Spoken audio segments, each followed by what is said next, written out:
ఈరోజు పొద్దున్నుంచి చాలా హెడేక్గా ఉంది. పొద్దున్నే ఇంక ఏమీ తీసుకోకుండా డైరెక్ట్ కాఫీయే తాగాలనిపించింది. కానీ ఎందుకో మళ్ళీ మనసొప్పక మళ్ళీ ఫ్యాట్ తీసుకుంటున్నాను. ఇది ఆవు నెయ్యి, అవి కూడా ఆవు పాలు అనమాట. తర్వాత డైరెక్ట్ షుగర్ వేసుకోవడం కూడా ఇష్టం లేక మళ్ళీ అందులో కీటో షుగరే వేసుకున్నాను. అయితే కాఫీ పౌడర్ అయిపోయింది. కిందనే మా అక్క వాళ్ళ ఫ్లాట్ వెళ్తున్నాను. ఇలాగా మీకు కింద పైన ఎవరన్నా తెలిసిన వాళ్ళు ఉన్నప్పుడు భలే అనిపిస్తుంది కదా, కింద మన అక్క వాళ్ళే అమ్మ వాళ్ళే ఉంటే. వద్దు, కీటో షుగర్ వేసుకున్నాను.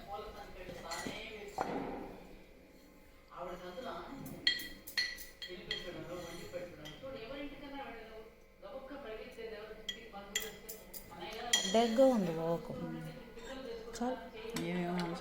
తనేమో పూజ చేసుకుంటుంది. అయితే ఈ పూజ చేసుకుంటే ఇప్పుడు మీరు ఆపరా అలాగా నన్ను అడగండి, నేనైతే ఆపను. ఎందుకంటే వాళ్ళు నన్ను ప్రేయర్ చేసుకుంటే వాళ్ళు ఆపితే నేను ఊరుకోను కదా. వారి విధానాలని ఆచారాలని నేను ఆచరించను, కానీ వారంటే నాకు ఇష్టమే.